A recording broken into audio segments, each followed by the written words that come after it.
I really enjoy making travel vlogs and just vlogs in general. And it takes me a long time to think of these topics and to put the topics into words that I think everyone can understand so that I don't offend anyone. But I do know that regardless of my efforts, I'm always gonna step on someone's foot. Today, I'm just gonna do a little venting about my stresses or some of my stresses that I have and feel while I'm an American expat living abroad. Sometimes it ain't easy.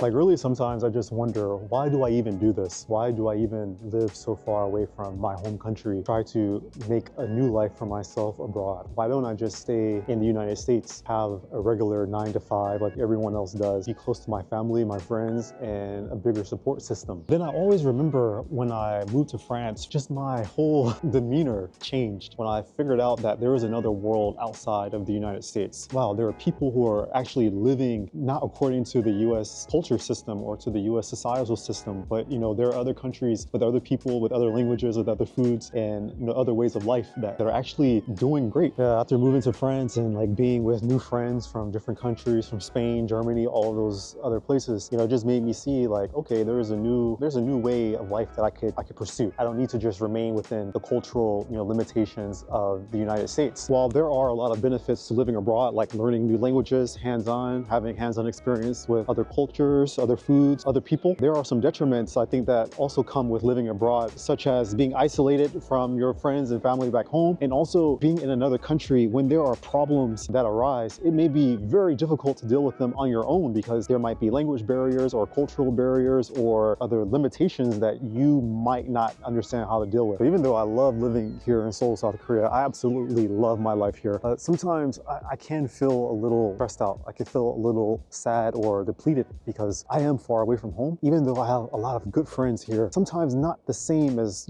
being around family who you grew up with. There will be days when you wake up on the wrong side of the bed and you don't understand like what's wrong, and no one here will understand me. At those times, I need to be around people that I grew up with. Obviously, I can't because I'm here. So sometimes it's difficult in that regard. This morning, I had a whole plan that I wanted to do. Like I was gonna go wake up early, go to school, drop off some paperwork so I can go traveling and do a whole litany of other stuff. For some reason, like my camera didn't work. So I spent like a lot of time trying to get my camera to work. And then I had to call the after service center in order to get the camera repaired. And they didn't speak English so well. And my Korean is okay, but it's not good enough to explain exactly, what's wrong with my camera in detail. So I just felt like, oh my goodness, like what am I doing? Like why am I even here? And I know that might seem like a small problem, camera that doesn't work. Sometimes it's like different kinds of stresses, they just mount up or they continue to add up, they pile up. And it could be like the smallest thing that will set off the avalanche that will push you over the cliff. I think this morning, that's what it was. These days I've been doing a lot of videos about the protests happening here in South Korea. And while those videos, they're very informative, they're very draining on me because I'm not the kind of person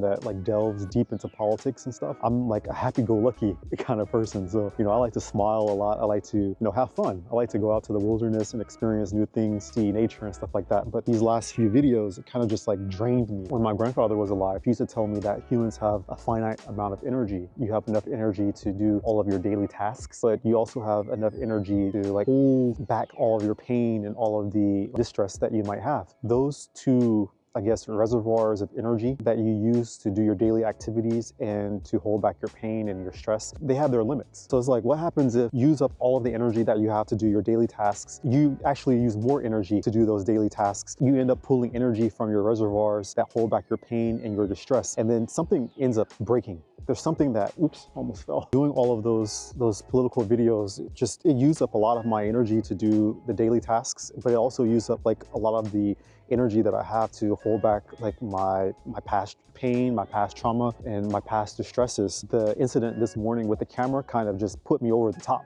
and it just put me into, I don't want to say a foul mood because I'm still generally happy, but it's just something that, if I had, my friends and family around me from like the States, they will understand exactly what to say in order to bring me out of the little funk that I'm in. I think what I'm trying to say is that this morning, I didn't know that I was at my limit. When you're at your limit, you start to think differently. You start to, think in manners that aren't very positive, aren't becoming of your normal self. At least me, I don't want to say you, but me, I became very cynical, and that's just not the kind of person that I am. That's one of the down parts, the downsides of living abroad. You don't have that support system, your family around you in order to, cheer you up all of the time, or to, say the right thing to make you, get your energy back. I think what I want to say is that I felt kind of like incompetent this morning, that I wasn't able to take care of this very small thing. And usually if I would have enough energy, I would not feel so incompetent. I would feel like, okay, this is just a small matter.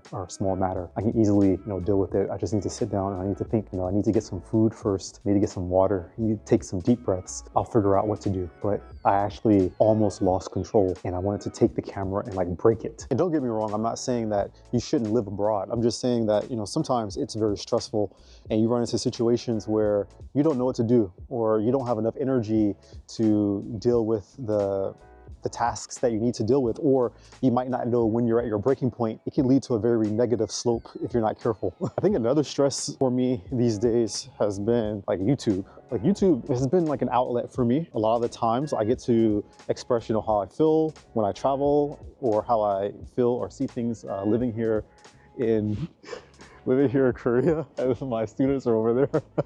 Yeah, but these days, like dealing with a lot of negative comments, oh my goodness, that is just crazy. Like there's always someone who is a malcontent. There's never like one time where you can upload a video and someone or everyone is going to be happy. There's always going to be someone who's like, I don't like this, or I don't like that. Or sometimes they'll say some very negative things, some mean things that can actually hurt you. I remember when I was in Kazakhstan over the summer, I made a couple of videos in Kazakhstan, and one of the videos was talking about like, how do Kazakhs feel about African Americans or people of African descent? And I had one of my friends in the video, a lot of Kazakh guys, they were livid. They were like, oh my God, stay away from our women, blah, blah, blah, blah. And I was like, yo, chill out. No one's like trying to like do anything bad to you. But I actually got some death threats. A lot of people on my Instagram and even in the YouTube video, they were sending me like threats to unalive me. It was very disturbing and like disconcerting. It's like, wow, this topic, I don't even think, it merited such disdain. That just like got to me. I remember I was discussing that with my friends. I was like, why are these people so angry about, a video where I was like very neutral, just giving my point of view, and it just made me feel like, man, I don't even want to do YouTube anymore because I don't want to have like death threats. But it definitely was a learning experience. Like I was able to understand how to deal with negative comments in the future. It actually helped me a lot. Like, okay, if I can deal with negative comments on YouTube from people who I can't see, it will help me to, I guess, generate a stronger mental fortitude when I deal with troubles or problems concerning people that I can see in a weird kind of way. Maybe it should be the reverse way, but I mean, for me, it works. Like, what do you guys think? Like, how would you handle the situations, negative situations that happen to you, like while living abroad? What do you normally do when you wake up on the wrong side of the bed and you just feel inadequate, or you feel impotent and just can't accomplish your daily tasks? What do you do? It's just, what a day. Like, I don't usually have days like this where I feel, like I can't be me, but I guess it happens to the best of us, especially me. And over the weekend, I did a very stupid thing. It was the dumbest thing that I've done in a long time. And I've done some pretty dumb things. I, got it into my head because I was listening to my friend, and he wasn't trying to steer me wrong. It was just, I had already made a pact with myself that I wasn't gonna do this kind of thing again in the future. And I ended up doing the same thing that I said I wasn't gonna do. And that was to try to buy new camera equipment. I don't need it. Why did I try to buy new camera equipment? And this goes hand in hand with like having your strong support system around you, because you will always have like two sides of the coin. You will have someone saying, yes, you should do something, and you'll always have other people saying, no, you shouldn't do something. So you can balance your decision making based on the two forms of information that you have, or the two sides of information that you have. Yeah, but I made this mistake and I was kicking myself for it the entire weekend. I couldn't even sleep for 2 nights because, yeah, it was a mistake. I should not have done it, but it was just so dumb. Like I have a perfectly good camera, and I went to exchange it for another camera that I thought would be better than the one that I have. I thought would take better photos or take better videos than the one that I have. When I started to use the camera, I felt good like at the beginning for like maybe the first hour. Then I was like, wait a second, this camera, it's good, but it's not so much better than the one that I have. Like, why did I do that? Why did I spend all of the extra money knowing that you know, I needed to use that money for other things. And I guess that also bleeds over into another stressful part about living abroad, protecting your autonomy. It's so stressful. It's so stressful, like, to be abroad sometimes. You have to do like everything on your own. You have to, like, all of the decisions that you make, they have to be like, you know, 90% good. They have to be like 90% on point. Why? Because you're the one who's responsible for you. Like, there's no one here. Like, generally I say this, no one's coming to save you. But like, when you're abroad, when you're alone, you are totally responsible for yourself. There's no one that's gonna help you. Another stressful thing about living abroad for me is that sometimes I do feel like I cannot be my true self when I'm out. I mean, I'm not like a wild kind of person or anything like that, but it feels like I'm always having to like kowtow around because I'm in different cultures all the time. I don't really know, you know, how these different cultures are going to view me. If I shake someone's hand weirdly, or if I look in someone's eyes strangely, or, you know, standing too close to a person when you're talking, standing too far away from a person when you're talking. These interactions while you're in different cultures, it can be very stressful because how do I communicate with this person effectively? How do I communicate with this person so that they understand that, you know, I'm not trying to be culturally insensitive. I'm just trying to communicate with them the best way that I can. So maybe it also has something to do with me overthinking. Wow, this is crazy. Like, I was just vlogging and this guy, he just gave me some free bread.